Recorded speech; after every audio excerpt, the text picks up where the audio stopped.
ഈ മനോഹരമായിരിക്കുന്ന രാത്രിയിൽ വാഴ്ത്തപ്പെടുമാറാകട്ടെ. ദൈവവചനവുമായി നിങ്ങളുടെ മധ്യത്തിൽ നിൽക്കുവാൻ സാവകാശം നൽകിയതോർത്ത് ഞാൻ കർത്താവിനെ മഹത്വമർപ്പിക്കുകയും യേശുക്രിസ്തുവിനെ കുറിച്ചുള്ള ഒരു വിളംബരത്തിന് ഇപ്രകാരം ഈ വേദിയിൽ അവസരമൊരുക്കിയ ഈ പ്രദേശത്തെ ഐക്യ ആത്മീയ ശ്രമങ്ങൾക്ക് നേതൃത്വം നൽകുന്ന അബ്കോൺ എന്ന ഈ ആത്മീയ പ്രവർത്തനങ്ങളെ കർത്താവ് അനുഗ്രഹിക്കട്ടെ. ഇവിടെയുള്ള ദൈവജനത്തോടും കർത്തൃദാസന്മാരോടും ചേർന്ന് ഈ വേദി പങ്കിടുവാൻ ലഭ്യമായ അവസരം ജീവിതത്തിൻ്റെ ഭാഗ്യമായി കരുതുന്നു. ഈ പ്രവർത്തനങ്ങൾക്ക് നേതൃത്വം വഹിക്കുന്ന അനുഗ്രഹീതനായ കർത്തൃദാസൻ പാസ്റ്റർ തോമസ് വർഗീസ് അവരുകൾ, ഈ പ്രവർത്തനങ്ങളിൽ വിവിധ തലങ്ങളിൽ അധ്വാനിക്കുന്ന ദൈവഭക്തന്മാർ, സെക്രട്ടറി ആയിരിക്കുന്ന ബ്രദർ ജോയ് തോമസ്, മറ്റ് ദൈവഭക്തന്മാർ, ഏവരെയും ഓർത്ത് ദൈവത്തിന് മഹത്വം അർപ്പിക്കുന്നു. ഇന്ന് രാത്രിയിലത്തെ ഈ പ്രത്യേക മീറ്റിംഗിൽ ഈ അനുഗ്രഹീത ആത്മീയ ശുശ്രൂഷയിൽ അധ്യക്ഷനായിരിക്കുന്ന പാസ്റ്റർ പി ജെ തോമസ്, മറ്റ് ദൈവഭക്തന്മാരെ, വളരെ എനിക്ക് ആത്മബന്ധമുള്ള മറക്കുവാൻ കഴിയാത്ത നിരവധി കടപ്പാടുകളുള്ള ദൈവഭക്തന്മാരുടെ പലരുടെയും മുഖങ്ങൾ ഈ കൂടിവരവിൽ ഞാൻ കാണുന്നു.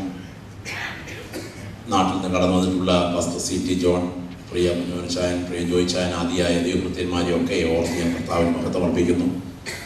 ഇങ്ങനെയുള്ള അനുഗ്രഹീതമായൊരു കൂടിവരവ് കർത്താവിൻ്റെ രാത്രിയിൽ നമുക്ക് നൽകിയതോർത്ത് നമുക്ക് കരമുയർത്തി കർത്താവിന് സ്തോത്രം ചെയ്യാം. ഇന്ന് രാത്രി നമ്മുടെ കർത്താവ് നമ്മുടെ നടുവിനാഗതനായിട്ടുണ്ട്. വിശ്വസിക്കുന്ന ദൈവമക്കളുടെ കണ്ണുകൾ ഉയർത്തി നോക്കിയാൽ തേജസ്സോടെ നമ്മുടെ കർത്താവിൻ്റെ രാത്രി നമ്മുടെ നടുവിൽ കൂടെ ഉലാവുന്ന കാഴ്ച അവന്റെ തിരുസാന്നിധ്യം ആത്മാവിൽ അനുഭവിച്ചറിയുന്ന പ്രിയപ്പെട്ടവർ അവന്റെ സാന്നിധ്യം അറിയുമ്പോഴൊക്കെ അവന് കൊടുക്കുന്ന നന്ദി പ്രകടനമാണ് ആരാധന. അകം കത്തുന്ന ഒരു ദൈവപൈതലിന്റെ ദൈവസന്നിധിയിൽ വാറൂട്ടിയിരിക്കാൻ കഴിയുകയില്ല. അവന്റെ സാന്നിധ്യം അറിയുന്ന ദൈവത്തിന്റെ ജനം സ്തോത്രയാഗങ്ങളോടെയാണ് ആരാധന. ക്രിസ്തീയ സാക്ഷ്യം അനേക തലമുറ ഇടങ്ങളിൽ നഷ്ടപ്പെട്ടുകൊണ്ടിരിക്കുന്ന ഈ തലമുറയിൽ അബ്കോൺ എന്ന ഈ ആത്മീയ പ്രവർത്തനം ഉത്തരോത്തരം കർത്താവിന്റെ പുനരാഗമനം വരെ പ്രബലമായി ഈ പ്രദേശത്തെ ദൈവജനത്തിന്റെ ആത്മീയ ഐക്യതയ്ക്ക് ചുക്കാൻ പിടിച്ചുകൊണ്ട് മുൻപോട്ട് നീങ്ങുവാൻ കർത്താവ് കൃപ പകരട്ടെ എന്ന് ഞാൻ ദൈവസന ആത്മാർത്ഥമായി പ്രാർത്ഥിക്കുന്നു. നമുക്കറിയാം, ലോകപ്രശസ്ത സുവിശേഷ പ്രഭാഷകനായിരുന്നു സ്റ്റാൻലി ജോൺസ്. അദ്ദേഹം ഒരിക്കൽ മാരാമൺ കൺവെൻഷനിൽ ദൈവത്തിന്റെ വചനം പ്രസംഗിക്കുവാനായി കടന്നു വന്നു. പ്രസംഗത്തിന് മധ്യത്തിൽ സ്റ്റാൻലി ജോൺസ് ഇങ്ങനെ പറഞ്ഞു. അത് ട്രാൻസ്ലേറ്റ് ചെയ്തയാൾ ആ തലത്തിൽ ട്രാൻസ്ലേറ്റ് ചെയ്തു, മഹാത്മാഗാന്ധി ഇല്ലാത്ത സ്വർഗം സ്വർഗമല്ല. ട്രാൻസ്ലേഷൻ അങ്ങനെ വന്നതുകൊണ്ട് മീറ്റിംഗ് കഴിഞ്ഞ് അദ്ദേഹത്തെ വ്യക്തിപരമായി കണ്ട് ചില ആളുകൾ ചോദിച്ചു, താങ്കൾ പറഞ്ഞത് ശരിയാണോ? മഹാത്മാഗാന്ധി ഇല്ലാത്ത സ്വർഗം സ്വർഗമല്ലെന്നോ? അപ്പോൾ അദ്ദേഹം അതിന് വിശദീകരണം പറഞ്ഞു. ഞാൻ അങ്ങനെയല്ല പ്രസംഗിച്ചത്. മഹാത്മാഗാന്ധി സ്വർഗത്തിലില്ലെങ്കിൽ സ്വർഗത്തിനൊരു കുറവുമില്ല എന്നാണ് ഞാൻ പ്രസംഗിച്ചത്. എന്നാൽ ട്രാൻസ്ലേറ്റ് ചെയ്തയാൾ പറഞ്ഞു, മഹാത്മാഗാന്ധി ഇല്ലാത്ത സ്വർഗം സ്വർഗമല്ലെന്ന്. അദ്ദേഹം ഇങ്ങനെ കൂടെ കൂട്ടിച്ചേർത്തു. സ്റ്റാൻലി ജോൺസ് കൂട്ടിച്ചേർത്ത വാചകങ്ങൾ ഇങ്ങനെയാണ്: മഹാത്മാഗാന്ധി ക്രൂശിൽ ഒരു രക്തസാക്ഷിയെ കണ്ടു, നാം ക്രൂശിൽ നമ്മുടെ രക്ഷകനെ കണ്ടു. മഹാത്മാഗാന്ധി കണ്ടത് തന്റെ അനുഭവമാക്കി, നാം കണ്ടത് നമ്മുടെ പ്രസംഗമാക്കി. കാലിൽ കിടന്ന ചെരിപ്പൂരി ചെന്നിക്ക് തല്ലിയ മദാമ്മയോട് ഭവതിയുടെ കൈവേദനിച്ചോ എന്ന് ചോദിക്കാൻ മഹാത്മാഗാന്ധി അങ്ങേ പ്രേരിപ്പിച്ച പ്രേരക ഘടകം ഏതാണ് എന്ന് ചോദിച്ചപ്പോൾ അദ്ദേഹം പറഞ്ഞു, യേശു ക്രിസ്തുവിന്റെ ഗിരിപ്രഭാഷണങ്ങൾ. പക്ഷേ നാം കണ്ടത് നമ്മുടെ പ്രസംഗവേദിയിൽ എത്തിയിട്ടുള്ളൂ, നാം നമ്മുടെ ജീവിതത്തിന്റെ അനുഭവമാക്കിയിട്ടില്ല. ക്രിസ്തീയ സാക്ഷ്യം ഈ തലമുറയിൽ നഷ്ടപ്പെട്ടുകൊണ്ടിരിക്കുമ്പോൾ ഈ ക്രിസ്തീയ സാക്ഷ്യത്തിന്റെ യഥാർത്ഥ ആത്മീയ സത്ത ഉൾക്കൊണ്ടുകൊണ്ട് ഒരു സമൂഹത്തെ നയിപ്പാൻ ഈ ഐക്യ ശ്രമങ്ങൾക്ക് കർത്താവ് കൃപ പകരട്ടെ. കർത്താവ് പഠിപ്പിച്ച ജീവിത മാതൃക സമൂഹത്തിൽ പ്രായോഗികമാക്കുവാനുള്ള പ്രത്യേക അഭിഷേകം കർത്താവ് നമ്മുടെ മേൽ പകരട്ടെ എന്ന് ഞാൻ ദൈവസന്നിധിയിൽ ആത്മാർത്ഥമായി പ്രാർത്ഥിക്കുന്നു. ഇന്ന് രാത്രി ദൈവത്തിന്റെ ആത്മാവ് എന്റെ ഹൃദയത്തിൽ പ്രകാശിപ്പിച്ച ഒരു സന്ദേശം നിങ്ങളുമായി പങ്കുവയ്ക്കുവാൻ വിശുദ്ധ തിരുവെഴുത്തിലേക്ക് നിങ്ങളുടെ വിലപ്പെട്ട ശ്രദ്ധയെ ഞാൻ സ്വാഗതം ചെയ്യുകയാണ്. സമയത്തിന്റെ പരിമിതി മനസ്സിലാക്കിക്കൊണ്ട് തിരുവെഴുത്തുകളിലേക്ക് നിങ്ങളുടെ ശ്രദ്ധയെ ഇന്ന് രാത്രി ഞാൻ ക്ഷണിക്കുന്നു. നമുക്കതിനാധാരമായി റോമാലേഖനം 8-ാം അധ്യായം അതിന്റെ 28, 29, 30 വാക്യങ്ങളും, തിമോത്തിയോസിന്റെ 2-ാം ലേഖനം, ധന്യനായ പൗലോസ് തിമോത്തിയോസിന് എഴുതിയ 2-ാം ലേഖനം 1-ാം അധ്യായത്തിന്റെ 12-ാമത് വാക്യവും വായിച്ച് സഹായിക്കാം. റോമാലേഖനം 8-ാം അധ്യായം 28, 29, 30 വാക്യങ്ങൾ. തീമോഥെയോസിന്റെ 2-ാം ലേഖനം 1-ാം അധ്യായത്തിന്റെ 12-ാമത് വാക്യം. എന്നാൽ ദൈവത്തെ സ്നേഹിക്കുന്നവർക്ക് നിർണയപ്രകാരം വിളിക്കപ്പെട്ടവർക്ക് തന്നെ സകലവും നന്മയ്ക്കായി കൂടി വ്യാപരിക്കുമെന്ന് നാം അറിയുന്നു. അവൻ മുന്നറിഞ്ഞവരെ തന്റെ പുത്രൻ അനേകം സഹോദരന്മാരിൽ ആദിജാതനാകേണ്ടതിന് അവന്റെ സ്വരൂപത്തോടെ അനുരൂപരാകുവാൻ മുൻനിയമിച്ചവരെ വിളിച്ചും വിളിച്ചവരെ നീതീകരിച്ചവരെ തേജസ്കരിച്ചും ഇരിക്കുന്നു. തീമോഥെയോസിന്റെ 2-ാം ലേഖനം 1:12. അത് നിമിത്തം തന്നെ ഞാൻ ഇതൊക്കെയും സഹിക്കുന്നു, എങ്കിലും ലജ്ജിക്കുന്നില്ല. ഞാൻ ആരെ വിശ്വസിച്ചിരിക്കുന്നു എന്നറിയുന്നു. അവൻ എന്റെ ഉപനിധി ആ ദിവസം വരെ സൂക്ഷിപ്പാൻ ശക്തനെന്നെ ഉറച്ചുമിരിക്കുന്നു. നമ്മുടെ കണ്ണുകളെ അടയ്ക്കാം, നമ്മുടെ തലകളെ വണക്കാം. ഒരു നിമിഷം നമുക്ക് പ്രാർത്ഥിക്കാം. എല്ലാ ഹൃദയങ്ങളുടെ പ്രാർത്ഥനയുടെ ശബ്ദം ദൈവസന്നിധിയിലേക്ക് ഉയരട്ടെ. കടന്നു വന്നിരിക്കുന്ന എല്ലാ പ്രിയപ്പെട്ടവരും അല്പമിനിറ്റുകൾ ശബ്ദമുയർത്തി ആത്മനിറവിൽ പ്രാർത്ഥനയുടെ മേഘം പോലെ മൂടിയിറങ്ങുന്ന ദൈവത്തിന്റെ തേജസ് ഇന്ന് രാത്രി യോഗത്തിന് വേണ്ടി നിഴൽ വിരിക്കുന്ന രാത്രിയാകട്ടെ. ജനത്തിന്റെ ചിന്താമണ്ഡലത്തെ സ്പർശിക്കുന്നതിനേക്കാൾ ആത്മമണ്ഡലത്തെ ഇന്ന് രാത്രിയിലത്തെ സന്ദേശം സ്പർശിക്കുവാൻ കൃപ ലഭിച്ച ദൈവമക്കൾ ആത്മനിറവിൽ പോരാടി പ്രാർത്ഥിക്കുന്ന രാത്രിയാകട്ടെ. വ്യക്തിബന്ധങ്ങൾക്കെതിരെ, കുടുംബ ബന്ധങ്ങൾക്കെതിരെ, മുന്നേറ്റങ്ങൾക്കെതിരെ ഇരുട്ടിന്റെ ശക്തികൾ ഒരുക്കുന്ന കണികൾ ഒഴിഞ്ഞു മാറുവാൻ കാൽവരിയിൽ ചൊരിഞ്ഞ രക്തത്തിന്റെ ശക്തി ചില വ്യക്തികളെ ബന്ധനമഴിച്ച് സ്വതന്ത്രമാക്കുന്ന രാത്രിയായി തീരുവാൻ നാളെ നടത്തുവാൻ ഇരുട്ടിന്റെ ശക്തികൾ ഒരുക്കുന്ന കണികൾ ഇന്ന് രാത്രി വചനത്തിന്റെ വ്യാപാരത്താൽ അഴിഞ്ഞു മാറുന്ന രാത്രിയായി തീരുവാൻ അത്ഭുതങ്ങളുടെ ദൈവം മരിച്ചിട്ടില്ലെന്ന് ഇന്ന് രാത്രി കർത്താവിന്റെ കരം ഒരിക്കൽ വെളിപ്പെടുത്തുവാൻ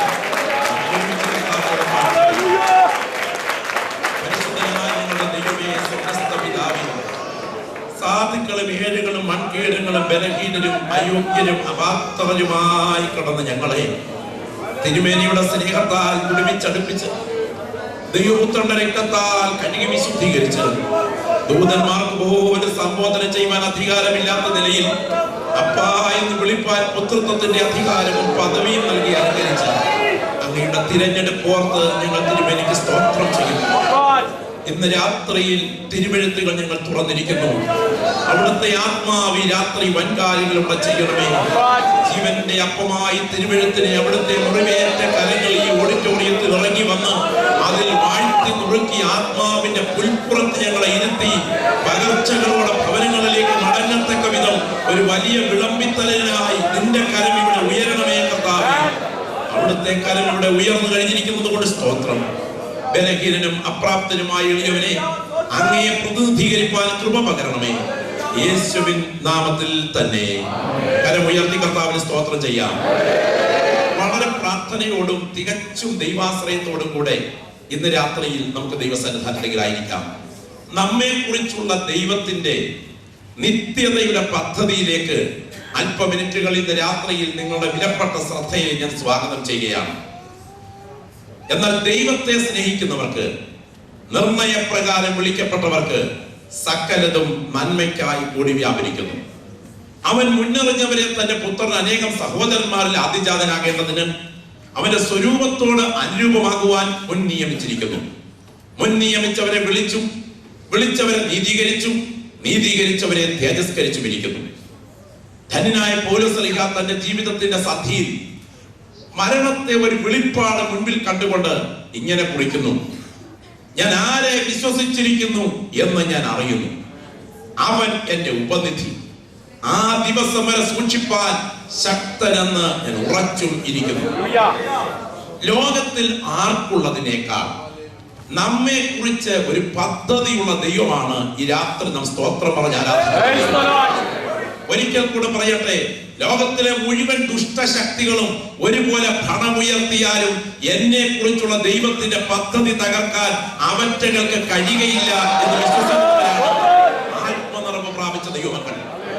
33 കോടി ദൈവങ്ങളോ 6000 കോടി അസുരഗണങ്ങളോ ഭൂതപ്രേതാദികളോ കാളിക്കൂളി കാട്ടുപിശാചുക്കളോ വെച്ചുപൂജകളിലും കുരിയാലകളിലും നേർച്ചക്കാവുകളിലും മുഴുവൻ കുളങ്ങളിലും വ്യാപരിക്കുന്ന സകല ദുർഭൂതങ്ങളും ഒരുപോലെ ഇളകി ഉയർന്നാലും എന്നെ കുറിച്ചുള്ള ദൈവത്തിന്റെ പദ്ധതി തകർക്കാൻ അവറ്റകൾക്ക് കഴിയുകയില്ല എന്ന് വിശ്വസിക്കുന്ന ദൈവമക്കൾ ഇന്ന് രാത്രി നമ്മുടെ പുറകിൽ ചലിക്കുന്നത് മനുഷ്യന്റെ കരമല്ല, ദൈവത്തിന്റെ കരമാണ്.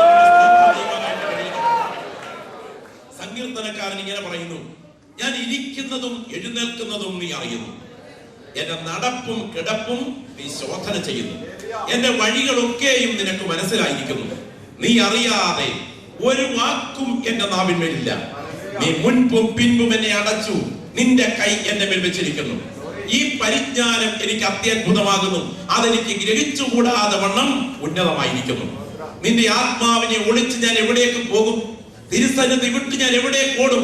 ഞാൻ സ്വർഗത്തിൽ കയറിയാൽ നീ അവിടെയുണ്ട്.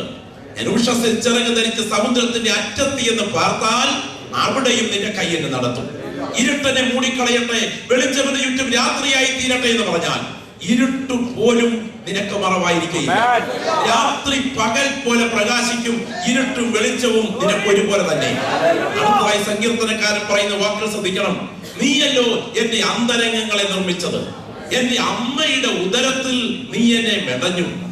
നെയ്ത്തുകാരൻ കൊട്ട മെടയുന്നത് പോലെ, ഓല നെയ്തെടുക്കുന്നത് പോലെ എന്റെ അമ്മയുടെ ഗർഭഗ്രഹത്തിൽ, എന്റെ അമ്മയുടെ ഉദരപിണ്ഡത്തിൽ, എന്റെ അമ്മയുടെ ഗർഭാശയത്തിൽ ഒരു മൈക്രോസ്കോപ്പിന് പോലും കാണാൻ കഴിയാത്തൊരു പൊട്ടായി ഞാൻ പറ്റിപ്പിടിച്ചു വളരുന്ന വേളയിൽ ആ പ്രവർത്തനത്തിന്റെ പുറകിൽ എന്റെ നാഥന്റെ കരം ചലിച്ചു. അടുത്തതായി സങ്കീർത്തനക്കാരൻ ഇങ്ങനെ പറയുന്നു: നിയമിക്കപ്പെട്ട നാളുകൾ ഒന്നുമില്ലാതെ ഇരുന്നപ്പോൾ ഇവയെല്ലാം നിന്റെ പുസ്തകത്തിൽ എഴുതിയിരുന്നു. ഇത് വിശ്വസിക്കുന്ന എത്ര ദൈവമക്കൾ ഇവിടെയുണ്ട്? രണ്ടാമത് ഒരാളോട് തുറന്നു പറയുവാൻ കഴിയാത്ത മനസ്സിന്റെ വേദനകൾ അകത്ത് തളം കെട്ടുമ്പോൾ, ഒറ്റയ്ക്കിരുന്ന് വാക്കുകൾ കൊണ്ട് വിശദീകരിക്കാൻ കഴിയാത്ത ഭാരങ്ങളാൽ നെടുവീർപ്പിടുമ്പോൾ, ജീവിതത്തിന്റെ പദം വന്ന ചോദ്യങ്ങൾക്ക് ഉത്തരം വരാൻ ആർക്കും കഴിയാതിരിക്കുമ്പോൾ, ആത്മനിറവ് പ്രാപിച്ച ദൈവമക്കളോട് ഇന്ന് രാത്രിയിൽ തോളിൽ തട്ടി ദൈവാത്മാവ് പറയുന്നു: നിയമിക്കപ്പെട്ട നാളുകൾ ഒന്നുമില്ലാതെ ഇരുന്നപ്പോൾ നിന്നെ കുറിച്ച് ദൈവത്തിന്റെ നിർണയത്തിൽ പദ്ധതികൾ ഉണ്ടായിരുന്നു. നീ എവിടെ ജനിക്കണം? നിന്റെ മാതാപിതാക്കൾ ആരായിരിക്കണം? നിന്റെ വളർച്ചയുടെ ഘട്ടങ്ങൾ എങ്ങനെ തുടരണം? നിന്റെ വിദ്യാഭ്യാസ യോഗ്യത എവിടെ എത്തണം? നിന്റെ ജീവിത പങ്കാളി ആരാകണം? നിന്റെ വരുമാന മാർഗം എന്താകണം? നിന്റെ അധ്വാനത്തിന്റെ മേഖല എവിടെ എത്തണം? നിന്റെ ജനനത്തിന്റെ നാഴികയ്ക്കും നിന്റെ മരണത്തിന്റെ വിനാഴികയ്ക്കുമിടയിൽ നീ കടന്നു പോകേണ്ട ജീവിത പാതയെ നേരത്തെ അറിഞ്ഞതിന് ശേഷം ഈ ഭൂമിയിൽ നിന്നെ ജനിക്കാൻ അനുവദിച്ച ദൈവമാണ് ഇന്ന് രാത്രി ഞാനും നീയും ആരാധിക്കുന്ന ദൈവം. ലോകത്തിൽ ആർക്കുള്ളതിനേക്കാൾ എന്നെ കുറിച്ചൊരു പദ്ധതിയുള്ള ദൈവമാണ് ഞാൻ സ്തോത്രം പറഞ്ഞ് ആരാധിക്കുന്ന ദൈവമെന്ന് ബോധ്യമുള്ള പ്രിയപ്പെട്ടവരോട് പരിശുദ്ധാത്മാവ് ഇന്ന് രാത്രി പറയുന്നു: കടന്നു പോകുന്ന ശോധനയുടെ പുറകിൽ നിനക്ക് വേണ്ടി ഒരു കരം ചലിക്കുന്നു. അത് നിന്നെ തകർക്കാനല്ല, രൂപപ്പെടുത്തി നിത്യതയുടെ കുടുംബത്തെത്തിക്കാൻ ആ കരം രാത്രി. വിശുദ്ധ വേദപുസ്തകത്തിലെ ഏറ്റവും ശക്തനായ അനുഗ്രഹീതനായ ദൈവഭൃത്യൻ ധന്യനായ പൗലോസ്ലീഹ, മികവുറ്റ താർക്കികൻ, ഇടയറ്റ പ്രഭാഷകൻ, ഈ ദൈവഭൃത്യന്റെ ജീവിതത്തിന്റെ സന്ധ്യാവേളയോട് അടുക്കുകയാണ്. മരണം ഒരു വിളിപ്പാട് അകലെ തന്നെ കൺമുൻപിൽ വന്നു നിൽക്കുന്നു. ശ്രദ്ധിക്കൂ, മരണസ്ഥലം, മരണസമയം, മരണവിധം, ഇത് മൂന്നും മരണത്തിന് മുൻപ് തനിക്ക് നന്നായി മനസ്സിലായി കഴിഞ്ഞു. സാധാരണ നിലയിലുള്ള മരണമല്ല, ഒരു യാത്ര കഴിഞ്ഞായിരിക്കും മരണം എന്ന് സൂചിപ്പിക്കത്തക്ക ശൈലി താൻ ഉപയോഗിച്ചു. തന്റെ മരണം സാധാരണ മരണമല്ല, അതൊരു പാനീയ യാഗബലി പോലെ. യാഗപീഠത്തിലെ യാഗമൃഗത്തിന്റെ രക്തം യാഗപീഠത്തിന്റെ ചുവട്ടിൽ ഒഴിച്ചു കളയുന്നത് പോലെ തന്റെ കഴുത്തു മുറിയുന്ന ചോര അതിനുപയോഗിച്ച പീഠത്തിന്റെ ചുവട്ടിൽ വീഴും എന്ന് തനിക്ക് വ്യക്തമായത് താൻ അത് വാക്കുകൾ കൊണ്ട് തന്നെ പ്രകടിപ്പിച്ചു. മരണത്തോട് താൻ അടുക്കുകയാണ്. ഇവിടെ അല്പം ചരിത്രം എന്റെ സഹോദരങ്ങൾ ഗ്രഹിക്കുവാൻ നിങ്ങളുടെ വിലപ്പെട്ട ശ്രദ്ധയെ ചില മിനിറ്റുകൾ ആ ചരിത്രത്തിൽ ഞാൻ ക്ഷണിക്കട്ടെ. ദൈവത്തിന് സ്തോത്രം. ഇന്ന് രാത്രി ഒരു സാധാരണ പ്രസംഗം ഈ പുൾപിറ്റിൽ പ്രസംഗിച്ച് അവസാനിപ്പിക്കുക എന്നുള്ളതിനേക്കാൾ എന്റെ മുൻപിലിരിക്കുന്ന ചില വ്യക്തികളോട് ദൈവാത്മാവ് ഇടപെടുന്ന ദൂത് പറയാൻ, ദൈവാത്മാവിന്റെ ഹൃദയത്തിൽ നൽകുന്ന പ്രകാശനം ഈ രാത്രി നിങ്ങളുടെ മുൻപിൽ വയ്ക്കുമ്പോൾ നിങ്ങളുടെ ഉള്ളിൽ ദൈവാത്മാവ് അത് പതിച്ചെടുക്കട്ടെ എന്ന് ഞാൻ ആത്മാർത്ഥമായിട്ട് പ്രാർത്ഥിക്കുകയാണ്. നമുക്കറിയാം, ലോക ചരിത്രത്തിലെ വലിയ ലോകൈക സാമ്രാജ്യം റോമാ സാമ്രാജ്യം. റോമാ സാമ്രാജ്യത്തിലെ നീചന്മാരായ നിരവധി ഭരണകർത്താക്കൾ ഉള്ളതിൽ ഏറ്റവും കൊടിയ നീചൻ എന്ന് ചിത്രീകരിക്കാവുന്ന വ്യക്തിയാണ് നീറോ. AD 54 മുതൽ 68 വരെയുള്ള കാലഘട്ടത്തിൽ റോമിനെ ഭരിച്ച ഏറ്റവും കുടിലനും മാനസിക രോഗിയുമായ നീറോ, സ്വന്തം ഭാര്യയെ സ്വന്തം കൈകൊണ്ട് കൊന്ന, സ്വന്തം അമ്മയെ സ്വന്തം കൈകൊണ്ട് കൊന്ന, ഒടുവിൽ ആത്മഹത്യ ചെയ്ത് അവസാനിച്ച നീറോ ഒരു ക്രിസ്തു വിരോധിയായിരുന്നു. അദ്ദേഹം ഒരു ശില്പകലാ വിദഗ്ധനായിരുന്നു. അദ്ദേഹം റോമിനെ നയന മനോഹരമായി പുനർനിർമ്മാണം ചെയ്യുവാൻ തീരുമാനിച്ചു. അതുകൊണ്ട് തന്നെ അതിനുവേണ്ടി പല പദ്ധതികൾ തയ്യാറാക്കിക്കൊണ്ട് ഒരു ആർക്കിടെക്ചറൽ പ്ലാൻ താൻ അതിനുവേണ്ടി തയ്യാറാക്കി. ആ പ്ലാൻ അനുസരിച്ച് പണി തുടങ്ങുവാൻ ആഗ്രഹിച്ചെങ്കിൽ തന്നെയും സാധാരണക്കാർ റോമിന്റെ പ്രധാന ഭാഗത്തു നിന്നും ഒഴിഞ്ഞു പോകാത്തത് കൊണ്ട് അവരെ ഒഴിച്ചുവിടാൻ കൃത്രിമമായി തന്ത്രപൂർവ്വം ഒരു അഗ്നിബാധ താൻ രൂപം കൊടുത്തു. തന്റെ കിങ്കരന്മാരെ കൊണ്ട് റോമിനെ അഗ്നിബാധയിൽ കത്തിച്ചു. നിരവധി സാധാരണക്കാർ, സാധുക്കൾ, സാധാരണ പർണശാലകളിൽ, കുടിലുകളിൽ വിശ്രമിക്കുന്ന സാധുക്കൾ വഴിയോരങ്ങളിൽ ഈ അഗ്നിബാധയിൽ കത്തി അമരുമ്പോൾ, സ്ത്രീകളുടെയും കുഞ്ഞുങ്ങളുടെയും നിലവിളി മാനം മുട്ടെ ഉയരുമ്പോൾ, മനോരോഗിയായ അദ്ദേഹം ഇത് കണ്ട് ആനന്ദിക്കത്തക്ക സമനില തെറ്റിയവനായി ഒടുവിൽ ജനം അദ്ദേഹത്തിനെതിരെ പ്രക്ഷോഭം സംഘടിപ്പിച്ചു. ഈ അഗ്നിബാധയുടെ ഉത്തരവാദി നീറോ ആയതുകൊണ്ട് അദ്ദേഹത്തെ കൊല്ലുക എന്ന പ്ലാൻ വരെ സാധാരണക്കാർക്ക് ഉണ്ടായതായി ചരിത്രം പറയുന്നു. അതോടുകൂടെ ജനക്കൂട്ടം ഭയങ്കരമായി പ്രക്ഷോഭമായി നീറോയുടെ കൊട്ടാരത്തിന് നേരെ ആഞ്ഞടുക്കുകയാണ്. ആ സമയത്ത് നീറോയ്ക്ക് മനസ്സിലായി രംഗം അപകടകരമാണ്. അതുകൊണ്ട് തന്നെ അദ്ദേഹം മറ്റൊരു തന്ത്രം ഉപയോഗിച്ചു. എന്തെന്നറിയാമോ? ഈ അഗ്നിബാധയുടെ ഉത്തരവാദികൾ ക്രിസ്ത്യാനികളാണ്. ഭൂമിയെ തീ കൊണ്ട് നശിപ്പിക്കും എന്ന് പ്രസംഗിക്കുന്ന ഒരുപറ്റം ആളുകൾ ഇവിടെയുണ്ട്. അവരാണ് ക്രിസ്ത്യാനികൾ. അവരാണ് ഈ അഗ്നിബാധയുടെ ഉത്തരവാദികൾ എന്ന് പറഞ്ഞ് പ്രചരിപ്പിച്ചതോടുകൂടെ ഈ കിംവദന്തിക്ക് മുൻപിൽ ക്രൈസ്തവർ ഈ അഗ്നിബാധയ്ക്ക് ബലിയാടുകളായി മാറി. ആയിരക്കണക്കിന് ക്രൈസ്തവർ നീചമായി കൊല ചെയ്യപ്പെടുകയാണ്. അടകല്ലിലേക്ക് തല കയറ്റി വെച്ച് കൂടം കൊണ്ട് തല തല്ലിപ്പൊട്ടിച്ച് വായിലൂടെ വെള്ളം അടിച്ച് കയറ്റി ഉദരം വീർപ്പിച്ച് മലർത്തി കിടത്തി കുതിരയെ കൊണ്ട് വയറ് ചവിട്ടിപ്പൊട്ടിച്ച് വടവൃക്ഷങ്ങളുടെ കൊമ്പുകൾ ചെമ്പ് ചങ്ങല കൊണ്ട് വലിച്ചടുപ്പിച്ച് കൈകാലുകൾ അതിൽ ചേർത്ത് കെട്ടിയിട്ട് ശരീരഭാഗങ്ങളെ 2 തുണ്ടുകളാക്കി കീറി മാറ്റി മുപ്പല്ലിയിൽ കുത്തി ഉയർത്തി തീക്കകത്തിട്ട് ദഹിപ്പിച്ച് കുടൽമാല ഉദരം പിളർന്ന് ഭീകരന്മാർ പുറത്തേക്ക് വലിച്ചെടുത്ത് വൃക്ഷക്കൊമ്പുകളിൽ കെട്ടിവലിച്ച് കുതിരയുടെ വാലിൽ കെട്ടി കല്ലും മുള്ളും നിറഞ്ഞ വലിത്താരയിലൂടെ വലിച്ചിഴച്ചു കൊന്ന് കടന്തൂക്കുകളുടെ മുകളിൽ നിന്നും താഴേക്ക് വലിച്ചെറിഞ്ഞ് ചിഹ്ന ഭിന്നമായി തകർത്ത് അതിനീചവും ക്രൂരവും മനുഷ്യത്വരഹിതവുമായി ക്രിസ്ത്യാനികളെ കൊന്നുകൂട്ടിക്കൊണ്ടിരിക്കുന്ന ആ കാലഘട്ടം. ദൈവത്തിന് സ്തോത്രം. വാളുകൊണ്ട് ക്രിസ്ത്യാനികളെ വെട്ടിക്കൊല്ലുന്നു. തീയിൽ ക്രിസ്ത്യാനികളെ ദഹിപ്പിച്ച് ചാമ്പലാക്കുന്നു. ഘോര മൃഗങ്ങൾക്ക് ക്രിസ്ത്യാനികളെ വലിച്ചെറിയുന്നു. അങ്ങനെ ക്രിസ്ത്യാനികൾ കൂട്ടമായി കൊല ചെയ്യപ്പെടുന്ന കാലഘട്ടത്തിൽ കർത്താവിന് സ്തോത്രം, അന്ന് അറിയപ്പെട്ട 2 കർത്തൃദാസന്മാർ അറസ്റ്റ് ചെയ്യപ്പെട്ടു. ഇത് പൗലോസിന്റെ 2ാം കാരാഗ്രഹവാസം. ആദ്യത്തേതിനേക്കാൾ ഏറ്റവും ഭീകരമായി മർമാട്ടിൻ ഗുഹകളിൽ തന്നെ ഇട്ട് പീഡിപ്പിക്കുന്ന സമയം. അന്ന് പൗലോസിനെ അറസ്റ്റ് ചെയ്യുന്നതിനോടനുബന്ധിച്ച് ദൈവത്തിന് സ്തോത്രം, പത്രോസിനെ ബാബിലോണിൽ നിന്നും അറസ്റ്റ് ചെയ്ത് റോമിലെത്തിച്ച് വിസ്താരം കഴിഞ്ഞ് തന്റെ ഇംഗിത പ്രകാരം തലകീഴായി ക്രൂശിച്ചു കൊന്നു. ഒടുവിൽ കർപ്പോസ് എന്ന കർത്തൃദാസന്റെ വീട്ടിൽ പുതപ്പും പുസ്തകങ്ങളും ചർമ്മലിഖിതങ്ങളുമായി പ്രാർത്ഥനയിലായിരുന്ന പൗലോസിനെ ഉടുതുണിക്ക് മറുതുണി എടുക്കാൻ അനുവദിക്കാതെ യൂറോപ്പിന്റെ കൊടിയ ശൈത്യത്തിൽ തണുപ്പ് മാറാൻ ഒരു പുതപ്പ് പോലും എടുക്കാൻ അനുവദിക്കാതെ അറസ്റ്റ് ചെയ്ത് റോമിലെത്തിച്ച് അദ്ദേഹത്തെ വിസ്തരിച്ച് ഒടുവിൽ ഓസ്തിയയ്ക്ക് തിരിയുന്ന രാജവീഥിയിൽ വെച്ച് ജനക്കൂട്ടത്തെ സാക്ഷി നിർത്തി ഒരു ചന്ത ദിവസം കഴുത്ത് വെട്ടി കൊല്ലുവാൻ റോമൻ കോടതി തീരുമാനിച്ചു. അങ്ങനെ അതിന് തൊട്ടു മുൻപുള്ള ദിനങ്ങൾ ഈ കർത്തൃദാസനെ ആ ദണ്ഡന മുറിയിൽ പീഡിപ്പിച്ചുകൊണ്ടിരിക്കുന്ന സമയം. അത് സാധാരണ ദണ്ഡന മുറിയല്ല. ടൈബർ നദി കൂലം കുത്തി പതഞ്ഞു നുരഞ്ഞൊഴുകുന്നതിന്റെ ഒരു വശത്ത് ഉയർന്നു നിൽക്കുന്ന കരിമ്പാറയിൽ തൊട്ട് താഴേക്ക് കൊത്തിയിറക്കി പണിത ചരിത്ര വിസ്മൃതികൾ പേറി ഇന്നുമുള്ള റോമിലെ മർമാട്ടിൻ ഗുഹകളിൽ ഒന്നിൽ ഈ കർത്തൃദാസൻ കിടക്കുന്ന രംഗം നിങ്ങൾ ഇന്ന് രാത്രി ഇവിടെ ഇരുന്നു കൊണ്ട് കണ്ണുകൾ ഉയർത്തി ഒന്ന് കാണുക. അന്ന് അറിയപ്പെട്ട ദൈവത്തിന് സ്തോത്രം 30-ലധികം പട്ടണങ്ങളിലും 39-ലധികം ദ്വീപുകളിലും അടിച്ചുയർന്നൊരു കൊടുങ്കാറ്റ് പോലെ സുവിശേഷത്തിന്റെ ദീപശിഖ ഉയർത്തിയ ശക്തനായ കർത്തൃദാസൻ. നിരവധി സഭകൾ സ്ഥാപിച്ച ആ ദൈവവൃത്യൻ കിടക്കുന്ന രംഗം നിങ്ങൾ കാണണം. അതിനെക്കുറിച്ച് പറയുന്നത് 10-15 അടി വരെ തൊട്ട് താഴേക്ക് ഈ ഗുഹയ്ക്ക് ഇറക്കമുണ്ട്, ജയിൽ മുറിക്ക് ഇറക്കമുണ്ട്. ആ മുറിയുടെ ഏതാണ്ട് പകുതി മുകൾ ഭാഗത്തായി പുറത്തേക്ക് തള്ളി നിൽക്കുന്ന ഒരു കൽക്കഷണമുണ്ട്.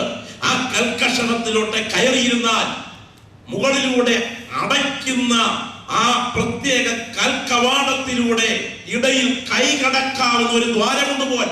അതിനിടയിലൂടെയാണ് കുറ്റവാളിക്ക് ജീവൻ നിൽക്കാൻ അപ്പക്കഷണങ്ങൾ ഇട്ടുകൊടുക്കുക. സ്തോത്രം. ഒടുവിൽ മരണം തന്റെ കൺമുൻപിൽ വന്നു നിൽക്കുന്ന സമയം അദ്ദേഹത്തിന് മനസ്സിലായി, ഞാൻ മരണത്തിലേക്ക് അടുക്കുകയാണ്. അത് ഏതാണ്ട് ഒക്ടോബർ നവംബർ മാസങ്ങൾ, ഡിസംബർ ജനുവരി മാസങ്ങളിൽ വരുന്ന കൊടിയ ശൈത്യം സഹിപ്പാൻ കഴിയാത്തതാണെന്ന് മനസ്സിലാക്കിക്കൊണ്ട് ഈ കർത്തൃദാസൻ, ഞാൻ പറഞ്ഞല്ലോ, മാറി പുതയ്ക്കാൻ ഒരു പുതപ്പില്ലാത്ത ഈ ദൈവവൃത്യൻ ആ കല്ലിലോട്ട് കയറിയിരുന്നു എന്ന് ഞാൻ ഊഹിക്കുന്നു. മുകളിലൂടെ അരിച്ചിറങ്ങുന്ന പ്രകാശധാരയ്ക്ക് അഭിമുഖമായി തന്റെ തുകൽ ചുരുൾ നിരത്തി വെച്ചിട്ട് ആത്മസ്പർശിയായി താൻ തൂലിയ കൈകളിലെടുത്ത് ഒട്ടും നിരാശ മനസ്സിൽ തീണ്ടാതെ പരാജിതനെ പോലെ തല താഴ്ത്തിയല്ല, ഒരു ജയാളിയെ പോലെ തല ഉയർത്തിപ്പിടിച്ച് അഭിഷേകത്തോടെ കുറിച്ചു. ഞാൻ ആരെ വിശ്വസിച്ചിരിക്കുന്നു എന്ന് ഞാൻ അറിയുന്നു, അവൻ എന്റെ ഉപനിധി, ആ ദിവസങ്ങളെ സൂക്ഷിപ്പാൻ ശക്തനെന്ന് ഞാൻ ഉറച്ചുമിരിക്കുന്നു. മകനെ തിമോത്തിയോസേ, ശീതകാലത്തിനു മുൻപേ വരുവാൻ ഉത്സാഹിക്കാം. നീ പോരുമ്പോൾ പുതപ്പും പുസ്തകങ്ങളും വിശേഷാൽ ചർമ്മലിഖിതങ്ങളും കൂടെ കൊണ്ടുപോരുക. പൗലോസേ, നിനക്ക് അവിടെ പുതയ്ക്കാൻ പുതപ്പില്ലേ പൗലോസേ? 65 കോടി ഡോളറിന്റെ സ്വത്തിന് ഉടമയായിരുന്ന ഒരു പിതൃപശ്ചാത്തലം അദ്ദേഹത്തിന് ഉണ്ടായിരുന്നു എന്നാണ് കണക്കുകൂട്ടൽ. ഏറ്റവും ഉന്നതമായ വിദ്യാഭ്യാസ നിലയേടിയ താർക്കികനായ ദൈവഭക്തൻ. 3 കപ്പലിന്റെ ഉടമസ്ഥനായിരുന്നു തന്റെ അപ്പൻ എന്ന് പറയപ്പെടുന്നു. അങ്ങനെയാണെങ്കിൽ കൊട്ടാര തുല്യമായ വീട്ടിൽ നിന്നാണ് ഇത് എടുത്തുകൊണ്ട് താൻ ഇറങ്ങിയത്. എന്റെ മുൻപിലിരിക്കുന്ന ദൈവങ്ങൾ ശ്രദ്ധിക്കണം. കൊട്ടാര തുല്യമായ വീട്ടിൽ നിന്നും കോടികളുടെ ആസ്തികൾക്കിടയിൽ നിന്നും ഇത് എടുത്തുകൊണ്ടിറങ്ങി. എന്നാൽ മരണസമയം നിങ്ങൾ കണ്ണുയർത്തി നോക്കുക, മാറി പുതയ്ക്കാൻ ഒരു പുതപ്പ് പോലും കയ്യിലില്ല. ഇന്ന് രാത്രി എന്റെ മുൻപിലിരുന്ന് ദൈവത്തെ ആരാധിക്കുന്ന ദൈവവൈതലേ, വെട്ടിപ്പിടിക്കുന്ന ഭൗതിക നേട്ടമല്ല ദൈവത്താൽ അനുഗ്രഹിക്കപ്പെട്ടു എന്നതിന്റെ തെളിവ്. ഈ മണ്ണിൽ ഒന്നും നേടിയില്ലെങ്കിലും നിത്യത എനിക്ക് കൈവിട്ടു പോയിട്ടില്ല എന്ന് ഉറപ്പ് പ്രാപിച്ചൊരു ഭക്തനുണ്ടെങ്കിൽ അതാണ് ധന്യത. പട്ടും ധൂമ്രവസ്ത്രവും ധരിച്ച് സുഖിച്ചു മതിച്ചു കുളച്ചതിന് ശേഷം ഒരു തുള്ളി വെള്ളത്തിനായി പിടയുന്ന നരകമാണ് നിന്നെ കാത്തിരിക്കുന്നതെങ്കിൽ നിന്നെ പോലെ അരിഷ്ടൻ മറ്റാരുമില്ലെന്നും ഈ ഭൂമിയിൽ മാറി പുതയ്ക്കാൻ ഒരു പുതപ്പില്ലെങ്കിലും മാരക രോഗത്താൽ പീഡിപ്പിക്കപ്പെട്ടാലും ഒരു കഷണം അപ്പത്തിനായി ഇരക്കേണ്ടി വന്നാലും എന്റെ നിത്യത എനിക്ക് കൈവിട്ടു പോയിട്ടില്ല എന്ന് ഉറപ്പ് പ്രാപിച്ചൊരു ദൈവമൈതൽ ഇതിനകത്തുണ്ടെങ്കിൽ നിന്നെ പോലെ ധന്യൻ മറ്റാരുമില്ലെന്നും വിശ്വസിക്കുന്ന ദൈവമക്കൾ, സമൃദ്ധിയുടെ ശുശ്രൂഷയിൽ ജനത്തിന്റെ വൈകാര്യതയ്ക്കല്ല സ്തോത്രം ചെയ്യേണ്ടത്, അവസാന സമയം വരെ പിടിച്ച പ്രമാണത്തിൽ നിൽക്കാൻ ഭാഗ്യം ലഭിച്ചാൽ അതാണ് ധന്യത. ദൈവത്തിന് സ്തോത്രം. ഞാൻ ഇന്ന് രാത്രി ചോദിക്കട്ടെ, പുതപ്പ് പുതയ്ക്കാൻ ഭാഗ്യം കിട്ടിയോ? ഞാൻ പറയാം സഹോദരങ്ങളെ, പുതപ്പ് പുതയ്ക്കാൻ ഭാഗ്യം കിട്ടിയില്ല. ചരിത്രം അതാണ് പറയുന്നത്. ഈ കത്ത് പൗലോസിന്റെ കയ്യിൽ നിന്നും തിഹിക്കോസ് വശം ദൈവത്തിന്റെ സ്തോത്രം തിമോത്തിയോസിന്റെ കയ്യിലെത്തിയപ്പോഴേക്കും